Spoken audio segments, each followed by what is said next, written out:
me permet. Est-ce que tu peux nous donner des nouvelles du groupe? Alors, j'ai fait mon petit papier, parce qu'il y a quand même du monde. Adri et Martin, bien évidemment, toujours en dehors du groupe. Comme vous le savez, Jet Spence, saison terminée. Biggie va beaucoup mieux, mais ne sera pas opérationnel pour ce week-end. On a une incertitude avec Désiré Doué, mais qui devrait, je pense, être dans le groupe. Tcheka aussi, on a une incertitude. A priori, ça devrait être encore juste pour ce week-end, mais on attend quand même demain pour décider. Et puis on a eu hier un blessé encore en la personne de Christopher Wu, qui sera indisponible jusqu'à la fin de saison. Qu'est-ce qu'il a? Ligament latéral. Encore un ligament genou? Oui.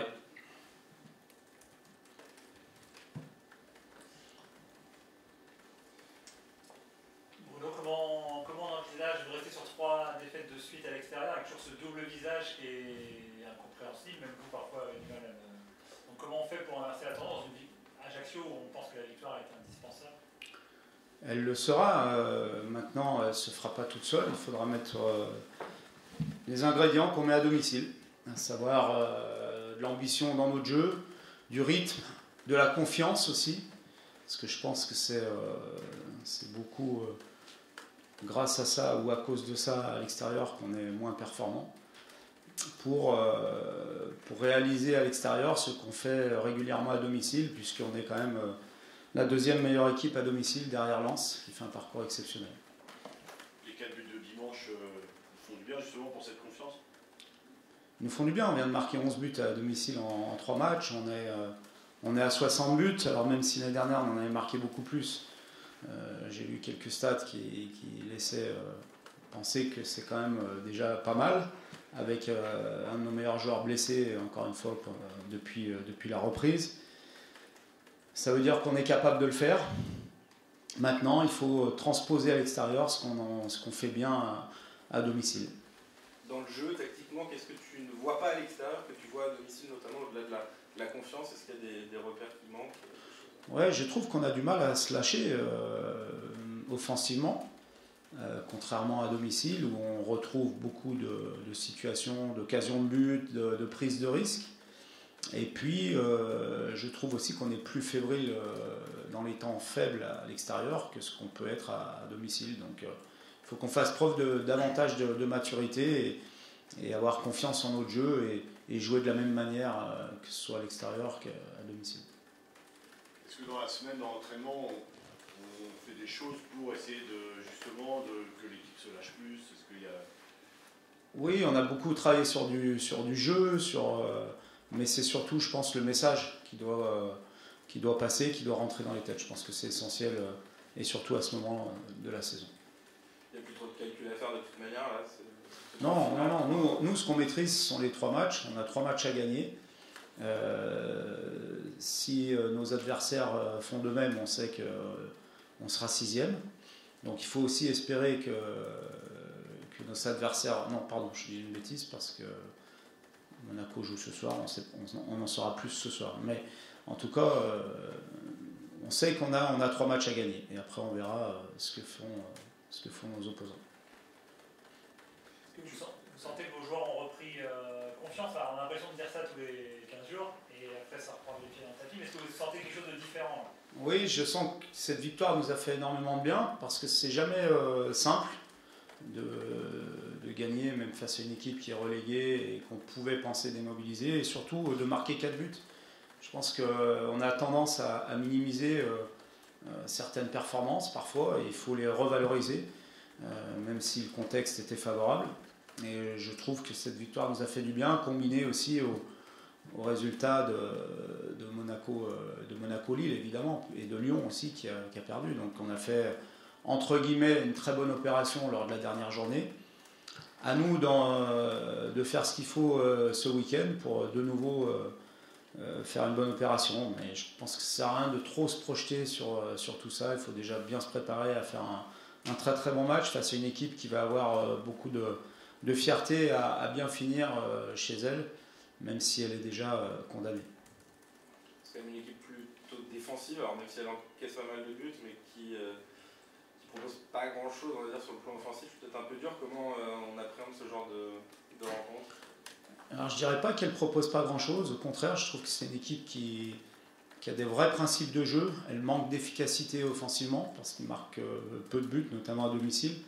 Mais dans le jeu, ils font des choses intéressantes, je trouve, pour une équipe qui est mal classée. Et on sait que que les Corses sont des gens fiers et qu'ils vont lutter jusqu'au bout, même s'ils sont déjà condamnés à la Ligue 2. Donc on sait que ce ne sera pas un match facile. Il ne faut pas s'attendre à jouer à une équipe démobilisée. Il faudra aller chercher les 3 points. Ce sera à nous de tout faire pour aller les chercher, de mettre tout en œuvre pour aller les chercher. Tu disais qu'il fallait, il faut marquer 9 points dans ce sprint de 3 matchs. Sur les 2 dernières saisons que tu as fini avec Rennes, vous avez marqué 4 points. Le gap est important, il va falloir vraiment performer, beaucoup performer. Ouais, mais ça, bon, ce sont des stats qui ne veulent pas dire grand-chose pour moi. À Lyon, j'ai fait aussi 9 victoires sur les 10 derniers matchs de la dernière saison. Donc, ça ne veut rien dire. Nous, c'est notre équipe, c'est une autre équipe que l'année dernière, c'est un autre contexte. Voilà, maintenant, il faut prendre les matchs un par un. Déjà, prendre celui de dimanche, gagner celui de dimanche, parce que sinon, ça sera quasiment terminé. Donc, prendre les matchs les uns après les autres, comme on fait depuis quelques temps, et améliorer ce qui n'a pas fonctionné, notamment sur les 3 derniers matchs à l'extérieur. Avec ces 2 buts, est-ce que Karl a rebattu un peu les cartes à la pointe de l'attaque pour les derniers matchs? Mais dans mon esprit, il y a toujours une concurrence que j'essaie de mettre en place le plus justement possible et le plus réellement possible.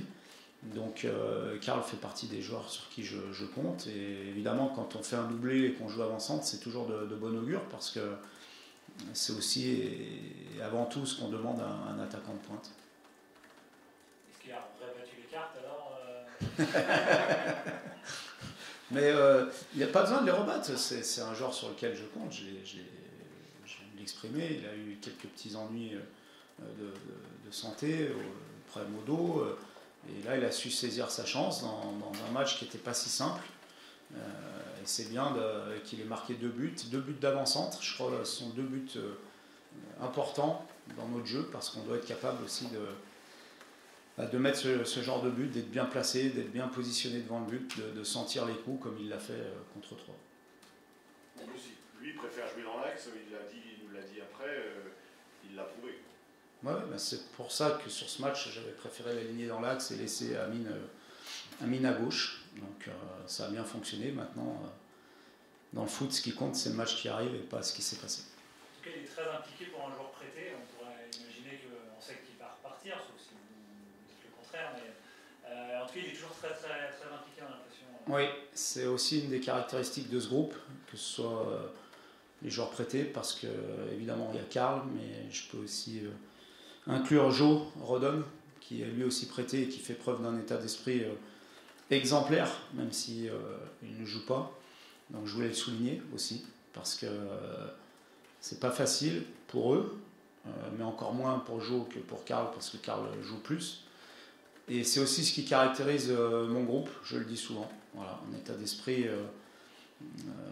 je ne vais pas dire irréprochable, parce qu'il y a toujours des fois où on attend encore plus, mais un très très bon état d'esprit qui anime ce groupe, avec des qualités, et ce qui fait qu'on a ces résultats, parce que je trouve encore une fois que notre saison, elle est pour l'instant satisfaisante, et qu'elle peut être très satisfaisante. Sur le poste de sentinelle aussi, il y a pas mal de concurrence, en tout cas ça tourne beaucoup entre Leslie et Baptiste. Qu'est-ce qui a justifié ça, leur fraîcheur ou Non, mais c'est simplement que j'estime avoir un groupe de 20-22 joueurs de champ avec à certains postes des joueurs qui sont proches les uns des autres, dans des profils différents, et que je fais des choix en fonction du contexte, en fonction du match, en fonction de la forme de chacun, et je pense que c'est comme ça qu'on atteint les objectifs dans une saison, et non pas avec 11 ou 12 joueurs seulement. Et alterner, pas un match sur 2, mais est-ce que c'est jouable? Tu l'as fait à une époque avec Adrien et Peter. Est-ce que là, alterner au poste-là, comme tu le fais ces derniers temps, c'est jouable ou il faut vraiment installer Pour moi, le problème, il est plus global que ça, il est plus sur l'équipe. Je pense que certainement que depuis la reprise, avec les blessures qu'on a eues et je dirais les méformes de certains, on a beaucoup changé d'équipe. Je ne parle pas de système, mais d'équipe. Et je pense qu'on a quand même besoin d'avoir des repères, d'avoir une équipe, un temps de jeu d'équipe important. Et à travers ce temps de jeu d'équipe important, d'avoir quelques changements ponctuels.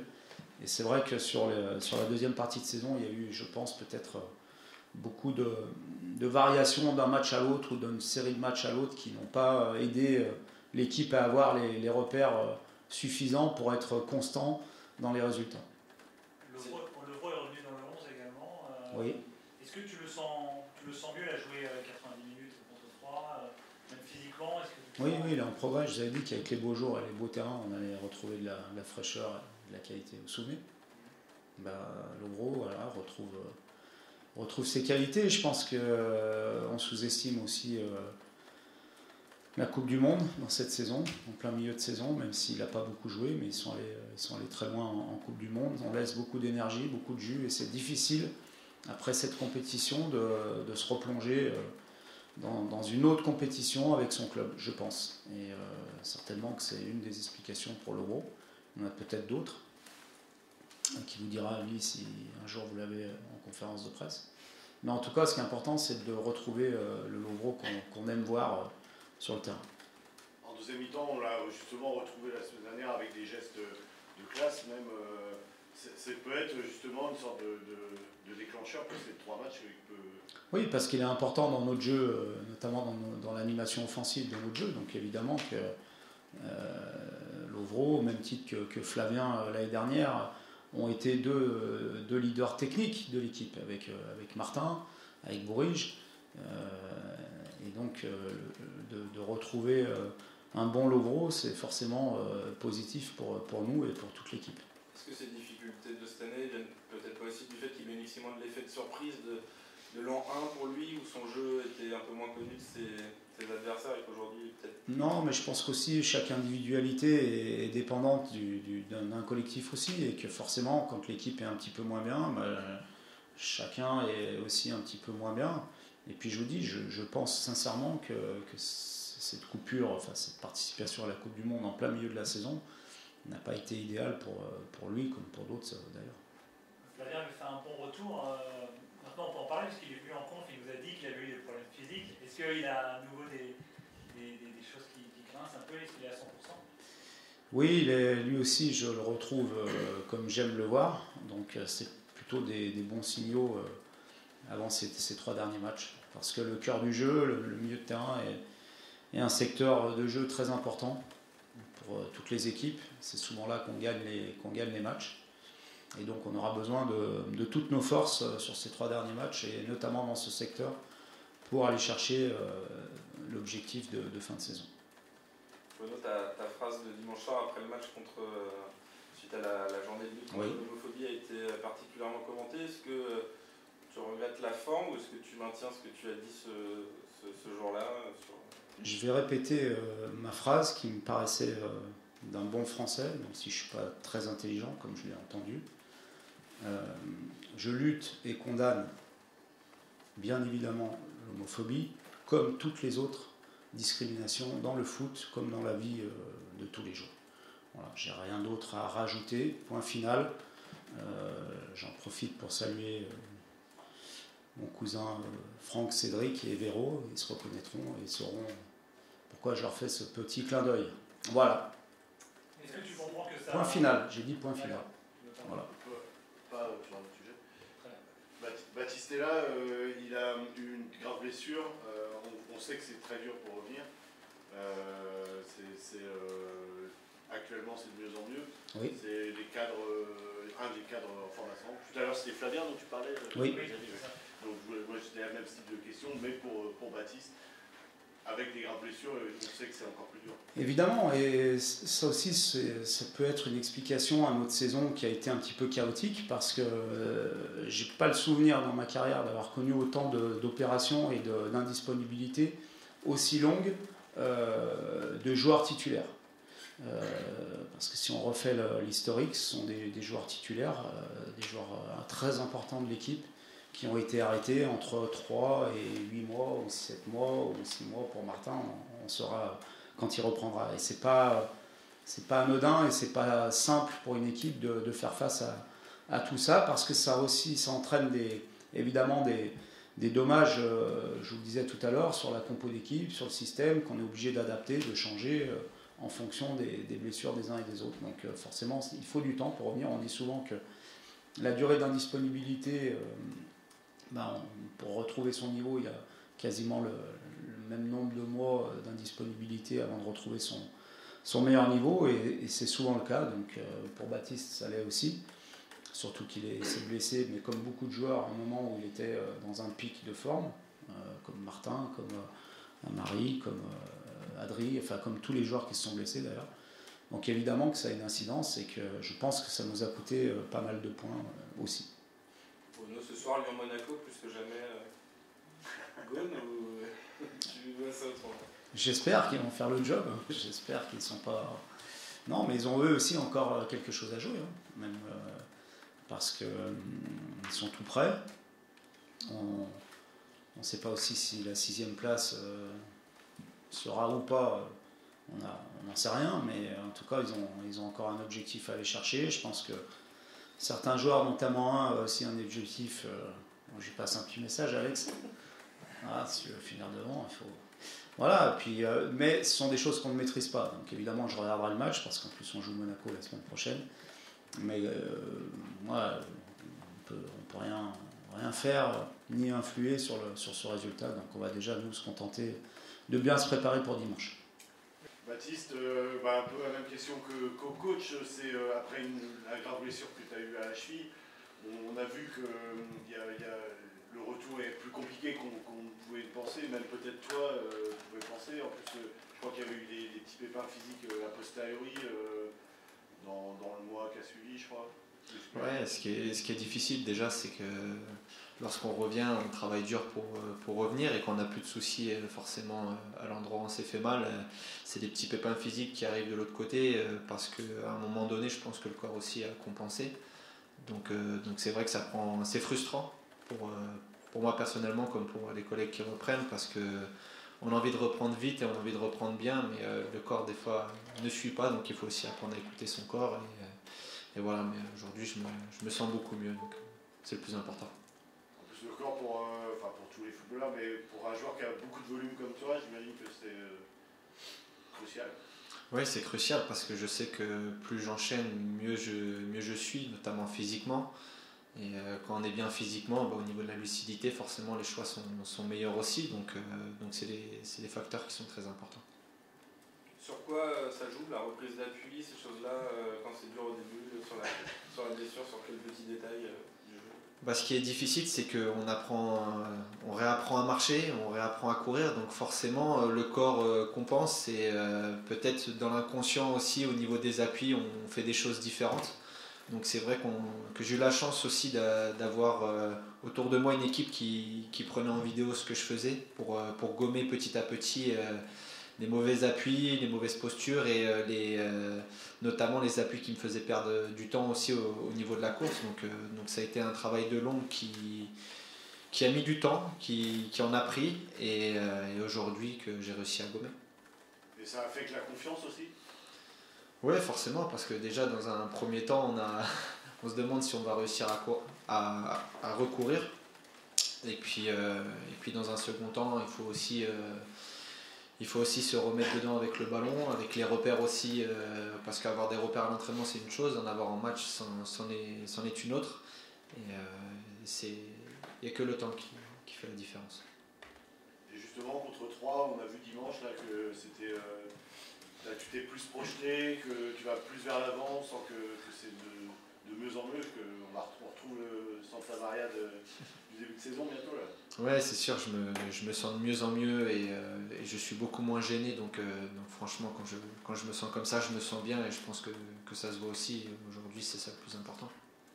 Comment tu as vécu l'alternance avec les filles? On en parlait avec le coach, ou depuis ton retour, ça a beaucoup été l'un, puis l'autre, puis l'un, puis l'autre. Comment on dit ça? Est-ce que c'est dur aussi de ne pas pouvoir se mettre dans le rythme?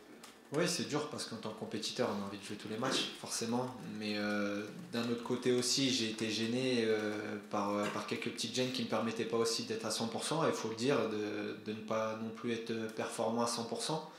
Donc à un moment donné, c'était à moi aussi de faire ce qu'il faut pour être important, pour aider aussi l'équipe à faire la différence. Et aujourd'hui, je suis content de me sentir beaucoup mieux.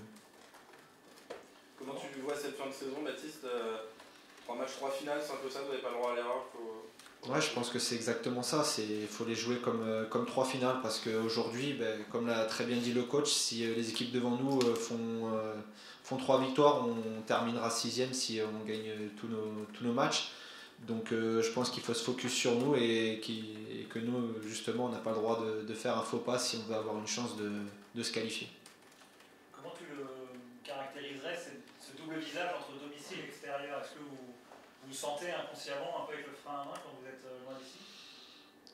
Ça doit vraiment être dans l'inconscient parce qu'à domicile on se sent bien forcément qu'on a le support de notre public qui est important, mais à l'extérieur il faut savoir aussi reproduire ça parce qu'on sait que la qualification se jouera à l'extérieur, donc c'est à nous de remédier à ça, peut-être de plus se lâcher comme l'a dit le coach et voilà, de faire ce qu'il faut pour gagner les matchs. Ajaccio, ça peut être un match piège quand même, sachant que c'est une équipe reléguée, mais qui va jouer son dernier match à la maison, dans son public. Ces équipes-là, il faut se méfier parce qu'à partir du moment où elles n'ont plus rien à jouer, les joueurs en face vont jouer de manière libérée. Et ça peut être embêtant, mais je sais que si nous on est à 100% et qu'on fait ce qu'il faut, on gagnera ce match. Comment vous vivez, Baptiste, à l'intérieur du groupe, toutes les blessures à répétition, souvent ligamentaires? Il y a eu toi, il y a eu Cheka, je viens d'apprendre que Christopher aussi venait d'être touché. Est-ce que tu avais déjà vu ça au sein d'un même effectif déjà sur une saison? Est-ce que c'est pas un peu inquiétant? Je sais pas si c'est inquiétant parce que je sais qu'on a un staff médical et même au niveau de la préparation qui est compétent, qui est performant. Donc je pense que je dirais que c'est vraiment dû à la malchance parce qu'on travaille bien, on se renforce bien. Et malheureusement c'est sur des faits de jeu, c'est à l'entraînement, c'est en match. Et je dirais que c'est des blessures qui sont dues à la malchance. Donc voilà, bien sûr que c'est pénible parce qu'on n'aime pas voir les partenaires, on n'aime pas perdre nos partenaires. Moi, ça a été le cas pour moi et je sais que c'est difficile, donc c'est des moments qui sont compliqués pour nous, mais on a un groupe soudé et uni qui fait que quoi qu'il arrive, on reste ensemble. C'est bon? Merci. Merci à vous.